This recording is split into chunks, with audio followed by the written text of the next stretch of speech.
അങ്ങനെ ക്രിസ്മസും കഴിഞ്ഞു. ഇനി waiting for the new year, January 1st. ഇത്തവണത്തെ ക്രിസ്മസിന് നമ്മൾ ഫിഷ് മോളിയും അതുപോലെ തന്നെ പാൽക്കൊഞ്ചൊക്കെ വെച്ചിട്ടാണ് ബ്രേക്ക്ഫാസ്റ്റ് റെഡിയാക്കിയത്. എന്നാൽ ന്യൂ ഇയറിന് നമുക്കൊരു അടിപൊളി ക്രീമി ആയിട്ടുള്ള നല്ല തിക്കനായിട്ടുള്ള നല്ല കുറുകിയ ഗ്രേവിയുള്ള അടിപൊളി ഒരു ബീഫ് സ്റ്റൂ ഉണ്ടാക്കിയാലോ? ഞാനിവിടെ ബീഫിലാണ് ചെയ്ത് കാണിക്കുന്നത്. നിങ്ങൾക്കിത് ചിക്കനിലോ മട്ടനിലോ ഡക്കിലോ ഏതിൽ വേണമെങ്കിലും ട്രൈ ചെയ്യാം. എന്തായാലും ഒരു കിടുക്കാച്ചി ഐറ്റം തന്നെയാണ്. ഞാനിവിടെ ബഫലോ മീറ്റാണ് എടുത്തിട്ടുള്ളത്.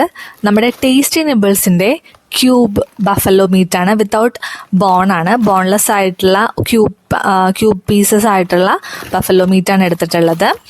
അപ്പോൾ ഫ്രോസൺ ആയിട്ടാണ് ഇത് വരുന്നത്. ഞാനപ്പോൾ അത് മോർണിംഗ് രാവിലെ എഴുന്നേറ്റപ്പോൾ തന്നെ വെള്ളത്തിലിട്ട് വെച്ചിട്ടുണ്ട്. കുറേ നേരം ഇട്ട് വെച്ചാലാണ് ഇതൊന്ന് ഫ്രോസൺ ആയിട്ടുള്ളതൊന്ന് മാറി വരത്തുള്ളൂ. അപ്പം അതെല്ലാം റെഡിയായി കഴുകി വൃത്തിയാക്കി. ഓൾറെഡി അത് ക്ലീൻഡ് ആണ്, എന്നാലും നമ്മളൊന്നുകൂടെ അത് ക്ലീൻ ചെയ്യണമല്ലോ. അപ്പോൾ ഞാൻ ഒന്ന് കഴുകി വൃത്തിയാക്കി ഉപ്പും കുരുമുളകും മഞ്ഞപ്പൊടിയും മാത്രം ഇട്ടിട്ട് വേവിച്ചെടുത്തിട്ടുണ്ട്.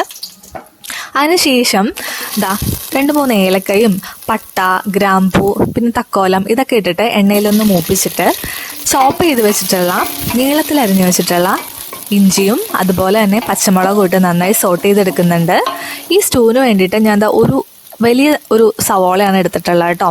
ഇതൊരു 6 പേർക്കൊക്കെ സെർവ് ചെയ്യാൻ പറ്റുന്ന രീതിയിലുള്ള ഗ്രേവിയും മൊത്തത്തിൽ കറിയാണ് ഉണ്ടാക്കുന്നത് കേട്ടോ. അപ്പോൾ സവോള ഒന്ന് നന്നായിട്ട് ചോപ്പ് ചെയ്തെടുത്തിട്ടുണ്ട്. കുറച്ച് ഉപ്പ് ആഡ് ചെയ്ത് കൊടുക്കണം. അപ്പോൾ സവോള നമുക്ക് പെട്ടെന്നൊന്ന് വാടി കിട്ടും. നന്നായി വാടി തളർന്ന സവാള അല്ലേ? ഇങ്ങനെ സവാള നന്നായിട്ടൊന്ന് വാടി വരുമ്പോൾ ഇതിലേക്ക് ചെറുതായി കട്ട് ചെയ്ത് വെച്ചിട്ടുള്ള നമ്മുടെ വെജീസ് ആഡ് ചെയ്ത് കൊടുക്കാം. ഞാനിവിടെ ക്യാരറ്റും പൊട്ടറ്റോസും ആഡ് ചെയ്യുന്നുണ്ട്. നന്നായി ഒന്ന് മിക്സ് ചെയ്യുക. കുറച്ചും കൂടെ ഒന്ന് ഉപ്പ് തൂവി കൊടുക്കുക. നന്നായി മിക്സ് ചെയ്തതിന് ശേഷം പതുക്കെ ഒന്ന് അടച്ച് വെച്ച് വേവിക്കാം കേട്ടോ. നിങ്ങൾക്കിത് വേണമെങ്കിൽ ബീഫ് വേവിക്കുമ്പോൾ അതിൻ്റെ കൂടെയിട്ട് വേവിക്കാം. പക്ഷേ എനിക്കത് ഇഷ്ടമായില്ല. ബിക്കോസ് അത് കുറച്ച് കലങ്ങി പോകുന്ന പോലെ എനിക്ക് തോന്നി. ഇതാകുമ്പോൾ ആ ക്യൂബ് പീസസ് നമുക്ക് അവിടെ കിടക്കുകയും ചെയ്യും, നന്നായിട്ട് വെന്തും കിട്ടും. ഗ്രേവിയിലെ ഗ്രേവിയുടെ കണ്ടൻസും അതുപോലെ തന്നെ ആ നെയ്യൊക്കെ ശരിക്കും പിടിക്കുകയും ചെയ്യും.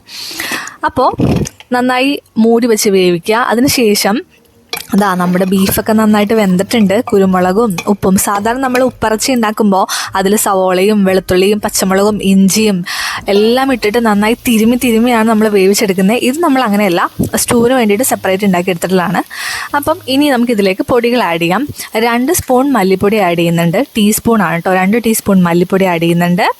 ഒരു 1/2 ടീസ്പൂൺ മസാലപ്പൊടി ആഡ് ചെയ്യുന്നുണ്ട് കേട്ടോ, ഗരം മസാല. അതുപോലെ തന്നെ കുറച്ച് കുരുമുളക് പൊടി ആഡ് ചെയ്യുന്നുണ്ട്. മഞ്ഞൾപ്പൊടി ആഡ് ചെയ്യുന്നില്ല കേട്ടോ. മഞ്ഞൾപ്പൊടി നമ്മൾ ഓൾറെഡി വേവിച്ചപ്പോൾ ഇട്ട മഞ്ഞൾപ്പൊടി അല്ലാതെ വേറെ മഞ്ഞൾപ്പൊടിയൊന്നും ആഡ് ചെയ്യുന്നില്ല. ഇനി ഈ പൊടികളെല്ലാം കൂടി അത്യാവശ്യം നന്നായിട്ടൊന്ന് ഇളക്കി യോജിപ്പിക്കുക. പ്രത്യേകം ശ്രദ്ധിക്കേണ്ട ഒരു കാര്യം, ഒരുപാട് തീ വെച്ചിട്ട് കരിച്ച് കളയരുത്. ഒരു ലോ ടു മീഡിയം ഫ്ലെയിമിൽ വേണം നമ്മളിത് കുക്ക് ചെയ്തെടുക്കാനായിട്ട് കേട്ടോ. നന്നായിട്ട് അതൊന്ന് മിക്സ് ചെയ്തെടുക്കുക. പച്ചമണം ഒന്ന് മാറി വരുമ്പോൾ നമ്മൾ ആ വേവിച്ച് വെച്ചിട്ടുള്ള ബീഫ് നമുക്കിതിലേക്ക് ആഡ് ചെയ്ത് കൊടുക്കാം. ആ ബീഫിൻ്റെ സ്റ്റോക്ക് ഉണ്ടല്ലോ, ആ സ്റ്റോക്കും കൂടെ ഇതിലേക്ക് ആഡ് ചെയ്ത് കൊടുക്കുക. കുറച്ച് നിങ്ങൾക്ക് വേണമെങ്കിൽ ബീഫ് വേവിക്കുമ്പോൾ തേങ്ങാപ്പാലിൽ വേണമെങ്കിൽ വേവിക്കാം. നമ്മളിപ്പോൾ നോർമൽ വാട്ടറിലാണ് വേവിച്ചെടുത്തിട്ടുള്ളത്. അത് വേണമെങ്കിൽ നിങ്ങൾക്ക് തേങ്ങാപ്പാലിൽ വേവിക്കാം കേട്ടോ. അപ്പോൾ നമ്മുടെ വെന്ത് വന്ന ബീഫും അതിൻ്റെ സ്റ്റോക്കൊക്കെ ആഡ് ചെയ്ത് കൊടുത്തിട്ട് നന്നായി ഒന്ന് മിക്സ് ചെയ്യുന്നുണ്ട്. ഇനി ഇതിലേക്ക് തേങ്ങയുടെ തലപ്പാല് മാറ്റി വെച്ചിട്ട് 2ാം പാല് നമുക്കിതിലേക്ക് ഒഴിച്ചു കൊടുക്കാം. നന്നായി മിക്സ് ചെയ്യുക. നന്നായി മിക്സ് ചെയ്തതിന് ശേഷം അടച്ച് വെച്ചിട്ട് ഒരു 15 വേണ്ട, ഒരു 10 മിനിറ്റ്സ് അടച്ച് വെച്ചിട്ട് സിമ്മിലിട്ടൊന്ന് വേവിക്കുക. അപ്പോൾ ആ തേങ്ങാപ്പാലൊക്കെ ഒന്ന് കുറുകി നമ്മളുടെ ബീഫിൻ്റെ ആ സ്റ്റോക്കും നമ്മളുടെ തേങ്ങാപ്പാലും ആ കഷ്ണങ്ങളും എല്ലാം നന്നായിട്ടൊന്ന് മിക്സായിട്ട് നന്നായിട്ടൊന്ന് കുറുകി വരും ആ തേങ്ങാപ്പാൽ. അപ്പോൾ നമുക്കിതൊന്ന് അടച്ച് വെച്ച് വേവിക്കാം. ഈ സമയത്ത് നിങ്ങൾക്ക് വേണമെങ്കിൽ ഉപ്പ് നോക്കാം, എരിവ് നോക്കാം. നമ്മളിതിൽ പച്ചമുളകും കുരുമുളകും മാത്രമേ ഇടുന്നുള്ളൂ. അപ്പോൾ നിങ്ങൾക്ക് വേണമെങ്കിൽ ഉപ്പ് നോക്കിയിട്ട് ആവശ്യമുണ്ടെങ്കിൽ ഇട്ട് കൊടുക്കാം കേട്ടോ. ഇനി നോക്കിക്കേ, നന്നായിട്ട് കുറുകി വന്നിട്ടുണ്ട്. അത്യാവശ്യം നന്നായിട്ട് കുറുകി തന്നെ വന്നിട്ടുണ്ട് കേട്ടോ. അപ്പോൾ ഈ ഒരു സ്റ്റേജിൽ നമ്മൾ കുറച്ച് കാഷ്നട്ട് വെള്ളത്തിലിട്ട് വെച്ചിട്ടുണ്ടായിരുന്നു. അതൊന്ന് അരച്ച് നല്ല പേസ്റ്റ് പോലെ ആക്കിയിട്ടുണ്ട്. അത് നമ്മൾക്ക് ഈ ഒരു സ്റ്റേജിൽ ആഡ് ചെയ്ത് കൊടുക്കാം. കാഷ്നട്ട് ശരിക്കും പറഞ്ഞാൽ നല്ല ആ ഒരു ക്രീമി ടെക്സ്ചർ വരാൻ വേണ്ടിയിട്ട് നമ്മളിതിലേക്ക് ആഡ് ചെയ്യുന്ന കേട്ടോ. അപ്പോൾ ഞാൻ നേരത്തെ പറഞ്ഞില്ലേ, നമ്മൾ കുക്കറിലാണ് ഇട്ട് വേവിക്കുന്നതെന്നുണ്ടെങ്കിൽ ഈ ഉരുളക്കിഴങ്ങൊക്കെ കലങ്ങി അങ്ങോട്ട് പോവും. ഇതിപ്പോൾ നമുക്ക് ക്യൂബ് പീസായിട്ട് കിട്ടിയിട്ടുമുണ്ട്, പക്ഷേ അത് കലങ്ങി പോയിട്ടില്ല, നന്നായിട്ട് വെന്തിട്ടുണ്ട്. അപ്പോൾ നമ്മളുടെ കാഷ്യൂ പേസ്റ്റ് ആഡ് ചെയ്ത് കൊടുക്കുന്നുണ്ട് കേട്ടോ. കാഷ്യൂ പേസ്റ്റ് ഇടുമ്പോൾ തന്നെ അതൊന്ന് ഗ്രേവി ഒന്ന് കുറുകി വരും നമുക്ക്. ഇനി നന്നായിട്ടൊന്ന് മിക്സ് ചെയ്തിട്ട് നന്നായി ഒന്ന് തിള വരട്ടെ. തിള വന്നതിന് ശേഷം നമുക്ക് തേങ്ങയുടെ 1 പാൽ ആഡ് ചെയ്യാം. ഇതൊന്ന് നന്നായിട്ട് മിക്സ് ആയിട്ടൊന്ന് കുറുകി തിളച്ചൊന്ന് കുറുകി വരണം കേട്ടോ. ആ സമയത്ത് നമുക്ക് തേങ്ങയുടെ 1 പാൽ ആഡ് ചെയ്ത് കൊടുക്കാം. നിങ്ങൾക്ക് ഇതിലേക്ക് ഗരം മസാല ഇനി ആഡ് ചെയ്യണമെന്നുണ്ടെങ്കിൽ ഈ സ്റ്റേജിൽ ആഡ് ചെയ്ത് കൊടുക്കാം. പിന്നെ അതുപോലെ തന്നെ ഇതിലേക്ക് വേറെ ഇൻഗ്രീഡിയൻസ് ഒന്നും സെപ്പറേറ്റ് ആഡ് ചെയ്യുന്നില്ല. കളർ മസാല അല്ല, ഞാൻ തന്നെ പൊടിച്ചു വെച്ചിട്ടുള്ള മസാലപ്പൊടിയാണ് കേട്ടോ ആഡ് ചെയ്ത് കൊടുത്തത്. ഉപ്പും എരിവും മസാലയുടെ പാകമൊക്കെ ഈ ഒരു സ്റ്റേജിൽ നോക്കുക. അതിനുശേഷം തേങ്ങയുടെ 1 പാൽ ആഡ് ചെയ്തിട്ട് നമുക്ക് ഫ്ലെയിം ഓഫ് ചെയ്യാം. ഇത്രയേ ഉള്ളൂ. നന്നായിട്ടൊന്ന് എല്ലായിടത്തേക്കും ഒന്ന് മിക്സ് ചെയ്തെടുക്കുക. ഒരു 5 മിനിറ്റ് കഴിയുമ്പോൾ തന്നെ ഗ്രേവിയൊക്കെ നല്ല കുറുകി നല്ല തിക്കനായിട്ട് വരും. ഈ ഒരു സ്റ്റേജിൽ അടിപൊളി ഒരു മണം വരും കേട്ടോ. ഒരു രക്ഷയില്ല. എനിക്കിപ്പോൾ ഇത് ഡബ് ചെയ്യുമ്പോൾ പോലും ആ ഒരു സ്മെൽ എൻ്റെ മൂക്കിലേക്ക് ഇങ്ങനെ അടിച്ചുകൊണ്ടിരിക്കുകയാണ്. അടിപൊളിയാണ്. ഇത്രയേ ഉള്ളൂ. ഇനി നമുക്ക് താളിച്ചൊഴിക്കാം. അപ്പോൾ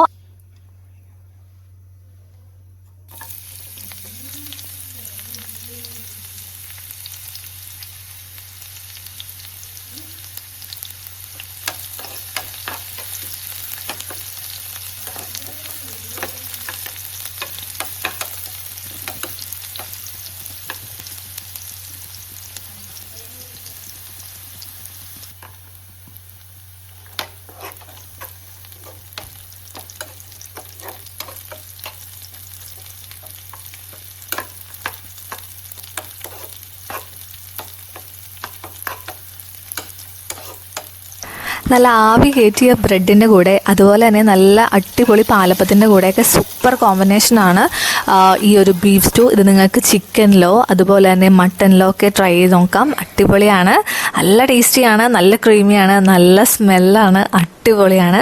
സോ ഗൈസ്, ട്രൈ ചെയ്ത് നോക്കുക. ആൻഡ് നിങ്ങളുടെ ഫീഡ്ബാക്ക് പറയുക. Okay, bye bye.